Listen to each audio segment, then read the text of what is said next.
pretty good. I don't give a fuck. It's funny. It's good as hell, dude.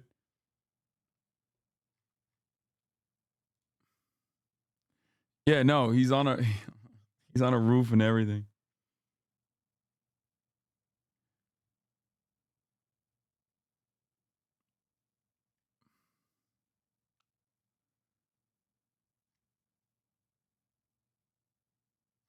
Anyway.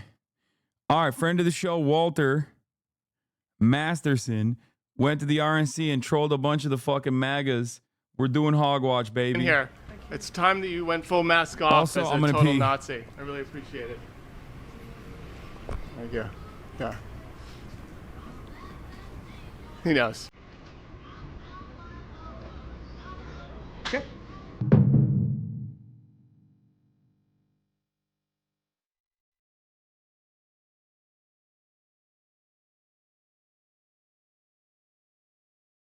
Okay. What happened? Did you pee? Let me double check. Vance? Wait, I think. Let me make sure this is real. All right, you gotta roll. Vance is the VP pick. It's real? Is it real? Okay, Trump quote.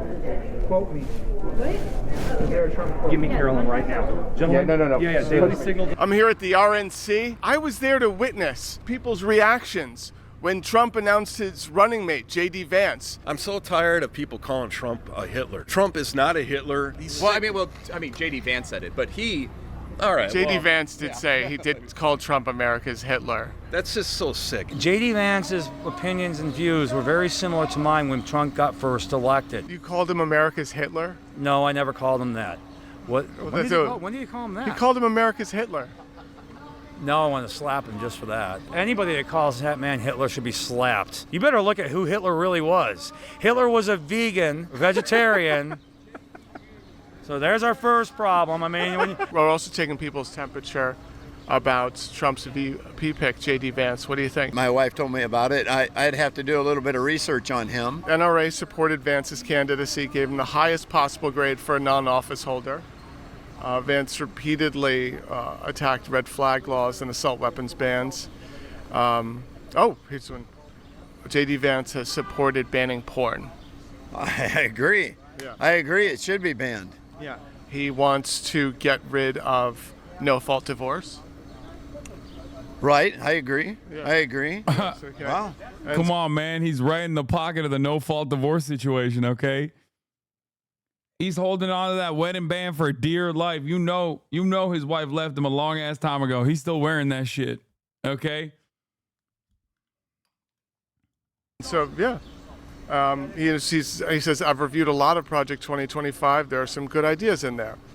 So there's, are you a big government or small government guy? I think small government is what we should have. I think they're in way too many things. Way too many. J.D. Vance endorsed a plan to cut Medicare and turn it into a voucher program. He complained about Social Security and Medicare's effect on the federal budget. He praised John Huntsman for supporting Social Security cuts, chastised Rick Perry, for supporting these programs.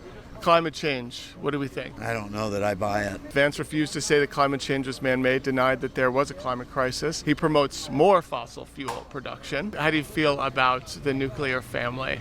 I think we need to. Yeah, most definitely. J.D. Vance states that he believes marriage is exclusively between a man and a woman. I believe that. Yeah. I do. It doesn't mean that I don't love the people that choose to do the other, except I don't hate them. But I don't think it's good for a nation. I don't think it's good for a people, for us to live in a way that dishonors God. Calls for completely defunding Planned Parenthood. Completely, 100%, like day one. Day one, they needed to stop it. Yeah, no exceptions for rape or incest. Supports deputizing private citizens to sue abortion providers. Called Roe v. Wade an abomination. Cheered the Supreme Court's decision to overturn it. Supported legislation to ban abortion federally at 15 weeks. Right, I agree. Yeah. Yeah, I mean, I never knew this stuff about him. I never knew anything about him. Well, so now that you know all this about J.D. Vance, you like him more. I would say yes. Okay. Those are in line with my values. I really like what I've heard, I mean, I don't, I'm just taking what you was reading there and going, yeah, I agree with that. I don't know, I mean, and I say that, I'm saying I'm not a Republican because I'm like the staunch Republican. I'm a Republican because of the fact that I believe in their values. It's about Jesus first.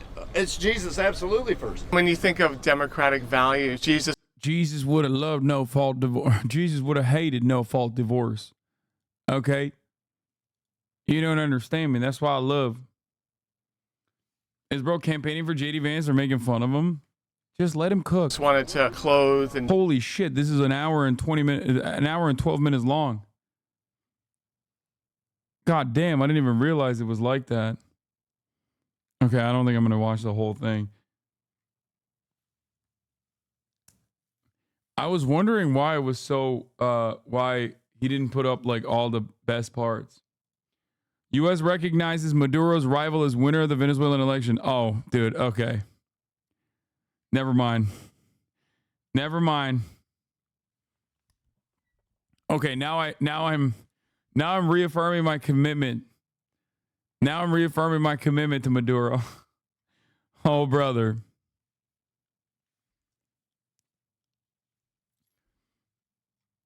That's crazy.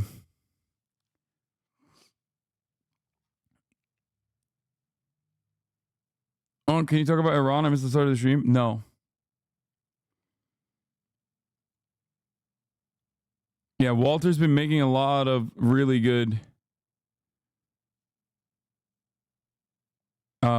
Walter's been making a lot of great videos making fun of the right stuff, date the right stuff or whatever.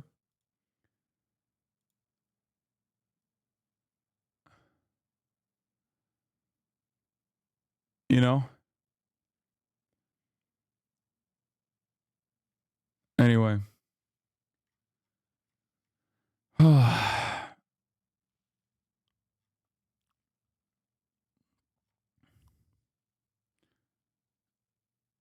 Wait, so do you think Maduro won? I didn't. Originally, I thought it was like, I thought that it was a little odd. Now I think he did. Even if he didn't. The United States on Thursday night recognized Venezuela's opposition presidential candidate Edmundo Gonzalez as the winner of the country's disputed presidential election. The announcement by Secretary of State Anthony J. Blinken comes despite a claim by country's authoritarian president Nicolas Maduro and by the government-controlled electoral body that Mr. Maduro won the vote. Mr. Maduro has yet to produce clear evidence of a victory, and election officials have failed to provide a vote count. Mr. Gonzalez's campaign says that it has receipts from more than 80% of voting machines that indicate that he won the election by an insurmountable margin. Mr. Blinken in a statement said that given the overwhelming evidence, it is clear to the United States and most importantly to the Venezuelan people that Edmundo Gonzalez Urrutia won the most votes in Venezuela's presidential election on Sunday. We congratulated Edmundo Gonzalez Urrutia on a successful campaign, Mr. Blinken continued. Now it's time for the Venezuelan parties to begin discussions of a respectful, peaceful transition in accordance with Venezuelan electoral law. It's wild how we talk about other countries. Like, it's so funny.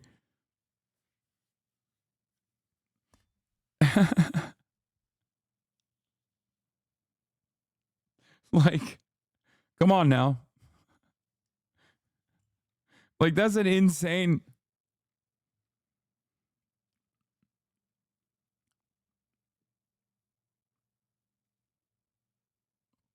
Maduro 100% didn't win. Be for real right now. I don't think so. I don't think he. Listen, you want to know what's funny about this?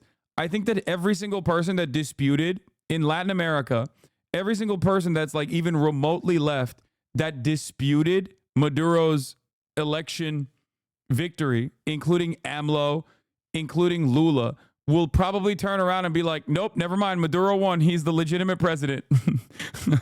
Myself included, despite not being of Latin American descent. Because you can't, like, this in and of itself is literally just like, it will negatively polarize people. Like, it will negatively polarize people against, like, every country looks at this and goes, dude, this is ridiculous. Lula Petro for Colombia and AMLO had a meeting today to talk about Venezuela, and they have it clear. Let's see the results, but no intervention, which is what's happening exactly. If America just shut the fuck up and took a step back for once, I'm almost certain that like these other countries would be like, let's actually look, let's intervene, or let's let's see the vote results. Let's analyze how you actually won this victory. Because like it didn't pass the smell test, at least for me, on my first observation. Now, obviously, I'm over here. I don't know what the fuck's going on. It's hard. Having said that, however, immediately, as soon as America comes in and is like, oh no, we actually recognize the other side as the true and just leadership, most of those other countries that otherwise would have been like, oh yeah, let's demand some proof that you actually won, is going to turn around and be like, okay, never mind. My bad. Like they're fucking the bag up for the Venezuelan people, as they have always fucked the bag up for Venezuelan people in general. America, I mean.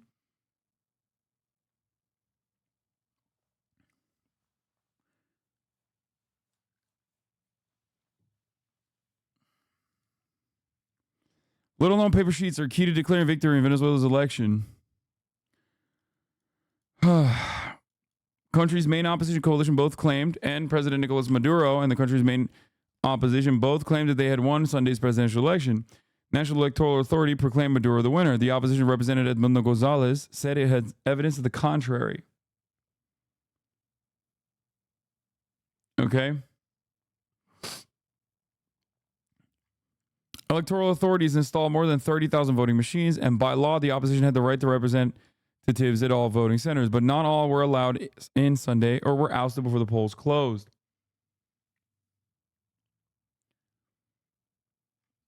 After the polls closed, Venezuela's electronic voting machines can print sheets tallying all the votes each counted. I've said this already. I said this in my last, when I covered it.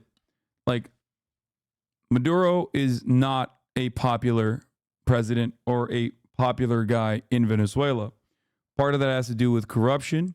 Part of that has to do with mismanagement.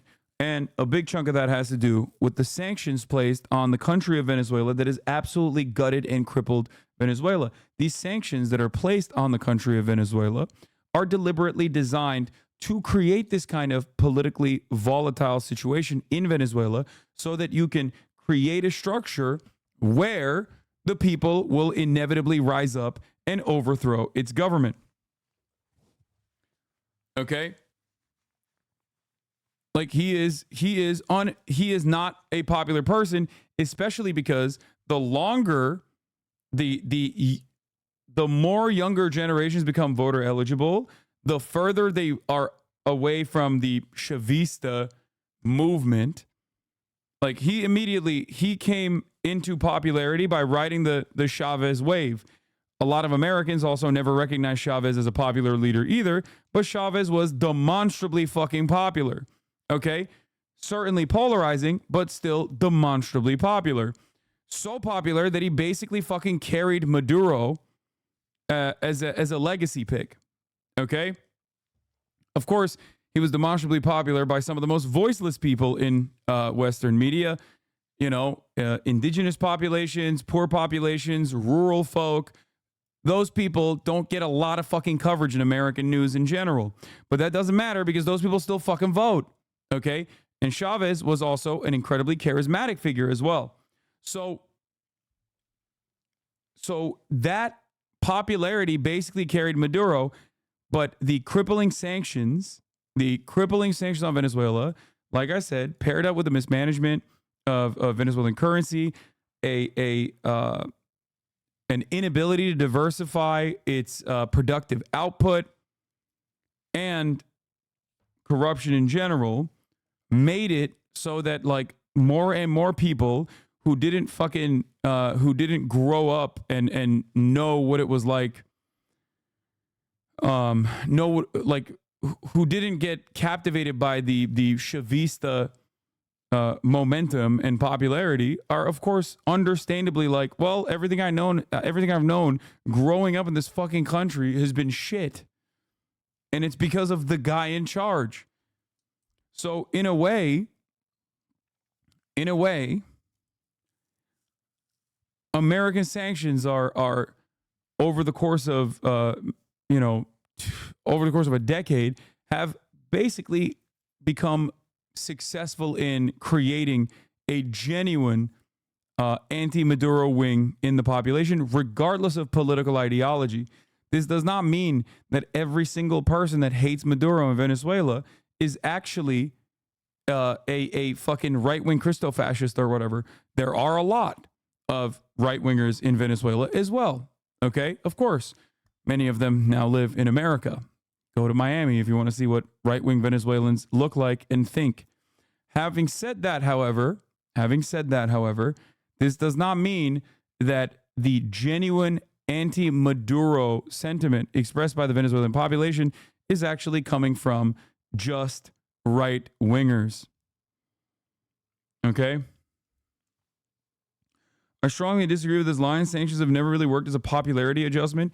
Sanctions, over the course of the sanctions, the Venezuelan government's GDP, sanctions, and also the OPEC plus, like sanctions and the price of oil dropping dramatically together have literally destroyed the Venezuelan GDP, like 99%. Almost. I mean, I'm exaggerating. So if you act like the sanctions did not play a role, then if they didn't play any fucking role in like genuinely creating an economic catastrophe in Venezuela, then there would be no sanctions on Venezuela. Come on. Let's be for fucking real.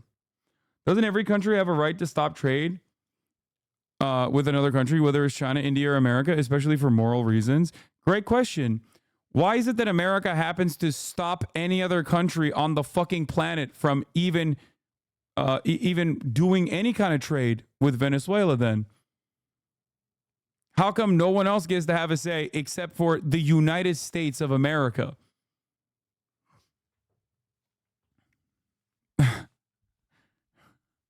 Also, what's the moral reason? Like, because whether you agree with this or not, whether you like it or not, what sanctions are designed to do is collective punishment. Okay? Sanctions are supposed to cripple the economy so that it creates volatility inside of the country that will then inevitably lead to a real, resilient, anti-government movement inside of the country. Okay? If we were sanctioning countries for moral reasons, like we did in South Africa, I guess, we would be sanctioning the state of Israel. It's so odd that there are no sanctions on Israel, but sanctions on fucking Cuba for the crime of having a popular revolution and overthrowing a brutal, monstrous dictator that we were supplying with arms.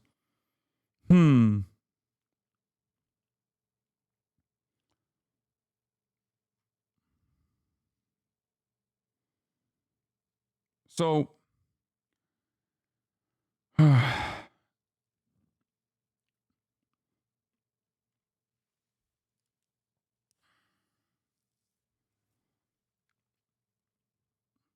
here are declassified CIA documents on Cuban embargo sanctions that clearly state their goals to bring about hunger, desperation, and overthrow the government.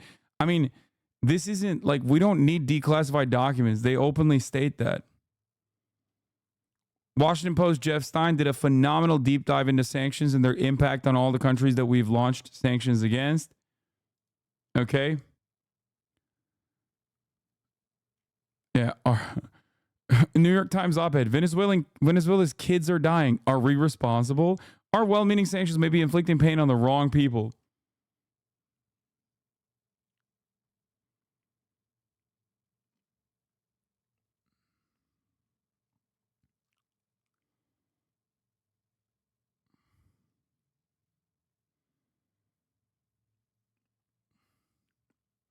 Do people think that sanctions mean just the U.S. decided not to trade with them? I don't know what people think sanctions are. Sanctions have historically increased support of the government. I'm not saying it doesn't harm the economy. They certainly do. But they usually place the resentment at the feet of the offending state, not the domestic leaders. Well, that's why I said there's also a mismanagement on top of that. But in this circumstance, when you're a single resource economy, those sanctions destroyed the economy in Venezuela. And there was no way out. Most people don't fucking know why they're suffering. They just know that they're suffering and they think, well, my government is responsible. And to a certain degree, they are. Okay? This is the article that Jeff Stein did a lot of investigative reporting on.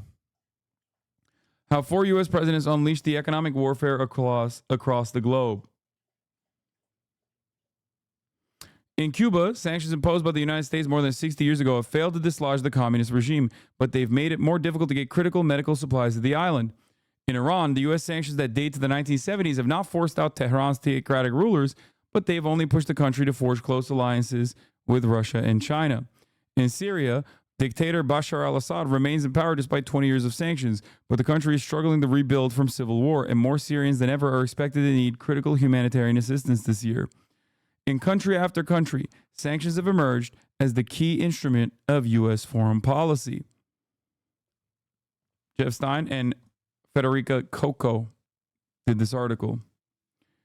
Today, the United States imposes 3 times as many sanctions as any other country or international body, targeting a third of all nations with some kind of financial penalty on people, properties, or organizations. They have become an almost reflexive weapon in perpetual economic warfare, and their overuse is recognized at the highest level of government. But American presidents find the tool incredibly irresistible. By cutting their targets off in the Western financial system, sanctions can crush national industries, erase personal fortunes, and upset the balance of political power in troublesome regimes, all without putting a single American soldier in harm's way. But even as sanctions have proliferated, concern about their impact has grown. Sanctions also, in the age of China's rise to power, also create a secondary problem for the United States of America. A problem in which China will come and fucking collaborate with you and cooperate with you and help you survive. This kind of happened with the USSR, and in the post-Cold War, post-dissolution of the USSR universe, there was no other alternative global power that could help these countries for strategic reasons, maybe not ideological ones, but simply because they were in the anti-America camp or they were victim to America's brutal sanctions regime. Okay? If sanctions did not have any kind of impact on the country that you have sanctioned, then America would simply not do them. It's not just cruelty for cruelty's sake. There is a strategic reason for this kind of cruelty. Feel me?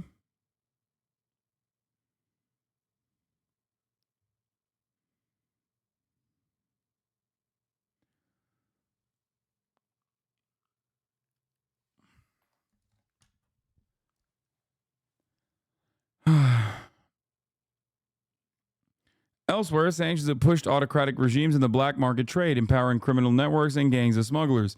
U.S. adversaries are ramping up their efforts to work together to circumvent the financial penalties. And like military action, economic warfare can leave collateral damage. Sanctions on Venezuela, for instance, contributed to an economic contraction roughly 3 times as large as that caused by the Great Depression in the United States. Now go ahead and tell me that that is not significant. Go ahead. Tell me that that wouldn't actually create a genuine environment of instability.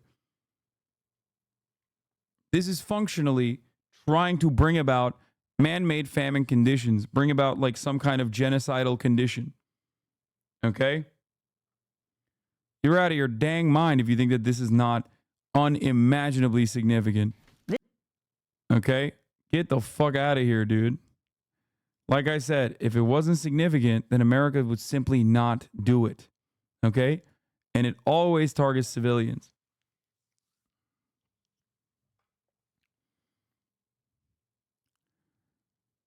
Sanctions have proliferated in recent years. Number of entities sanctioned and unsanctioned by the Office of Foreign Assets.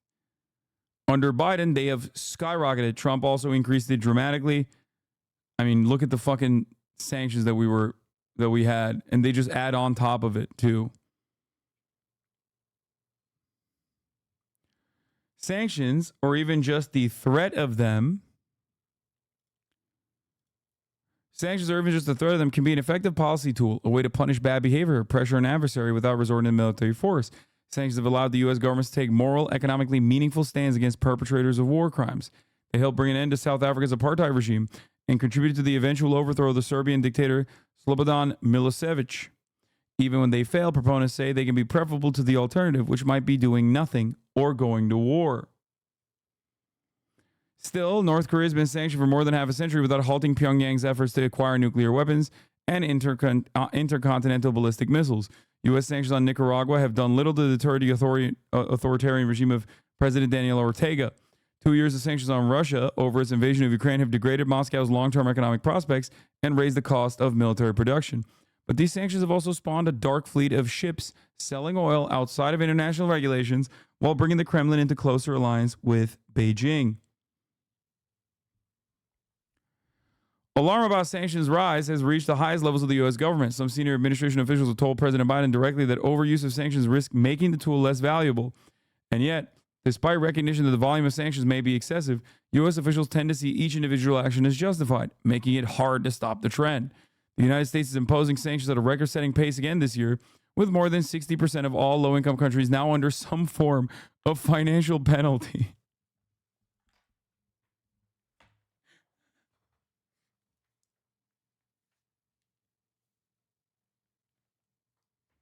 I want to read that again for this chatter that said, don't American sanctions usually not target food and allow for humanitarian assistance?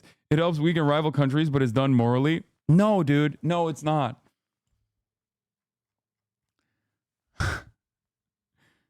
The United States is imposing sanctions at a record-setting pace again this year, with more than 60% of all low-income countries now under some form of financial penalty.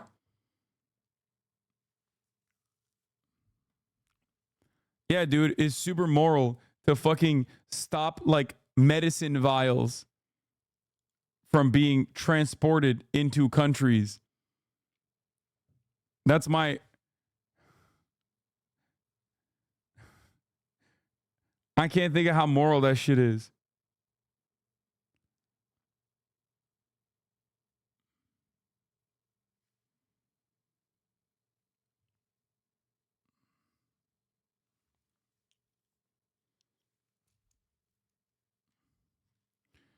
It is the only thing between diplomacy and war, and as such has become the most important foreign policy tool in the U.S. arsenal, says Bill Reinsch, a former Commerce Department official, and now the Scholl Chair in the International Business at the Center for Strategic and International Studies, a Washington-based think tank. And yet, Reinsch said, so one must ask themselves, why is a Commerce Department official now sitting at an international business think tank talking about America's foreign policy in terms of economic warfare? This is maybe a line that you need to cross against one another to just, just think about it. And yet, Ryan said, nobody in the government is sure this whole strategy is even working. Economic warfare has been around for millennia. Ancient Athens imposed trade sanctions. Wait, what the fuck? Why is this like stuck? I can't. Oh, there it is.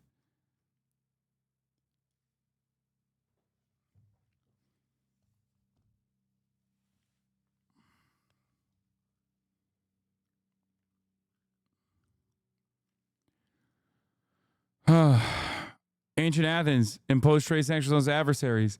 Saddam Hussein's invasion of Kuwait in 1990 gave rise to a new form of the weapon, an international blockade of exports to Iraq. After the Gulf War, comprehensive sanctions made it impossible for Iraq to export oil or import supplies to rebuild its decimated water and electrical systems, and illnesses such as cholera and typhoid surged.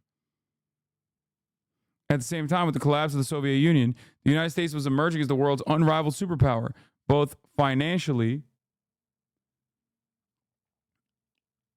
Yes, I know. This is the Jeff Stein interview. We'll do it. Is this the Jeff Stein interview? Oh, it is.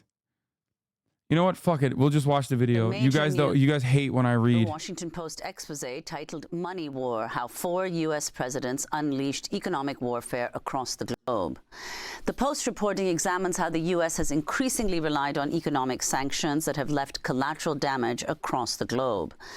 The Post expose begins saying, quote, today, the United States imposes 3 times as many sanctions as any other country or international body, targeting a third of all nations with some kind of financial penalty on people, properties, or organizations. But the collateral damage of the sanctions is seldom discussed. The Washington Post reports in Venezuela, which just held a contested election, sanctions have contributed to an economic contraction roughly 3 times as large as that caused by the Great Depression in the United States. The Post also reports Donald Trump was warned sanctions on Venezuela could result in millions of people migrating from Venezuela. We're joined now by Jeff Stein, co-author of the Washington Post expose and White House economics reporter for the Post. Why don't you take it from there, Jeff? In this 5 minutes that we have together, talk about making the Venezuelan economy scream. We'll go from the effect of sanctions on Venezuela and then go to other countries. Yeah, so starting under the Obama administration, the U.S. began imposing sanctions on Venezuela, but at first they were very limited. They were really just focused on a few members of the Maduro regime that were responsible for carrying out violent reprisals against protesters in Venezuela. But really under Trump, and as we exclusively reported in this story, despite the warnings of DHS officials and classified reports about the potential outmigration effects of these sanctions, the Trump administration... Yeah. That's the other aspect of this, which is that sanctions on Venezuela accompanied with temporary protective status for Venezuelan migrants due to literal political reasons is the fucking reason why there's so many Venezuelan migrants that are crossing the goddamn border. Not that there's any problem with that, but it's like you did that. Like you are like the Trump administration is directly responsible for it, and the Biden administration has directly continued that process. So it's like, if you destabilize a fucking country and people have no opportunity to eat, they're going to move somewhere where they can. Okay? Like, it's so stupid that, like, the idea is, yeah, let's just starve these people and then expect them to do a fucking people's revolution, a revolt. Venezuela has been going to shit far before the sanctions. Yeah, dude, that's why before the sanctions, people were fucking writing about Venezuela as like literally one of the best. Like one of the bro, Venezuela was so not doing bad that Fox News, I remember an article in 2012, Fox News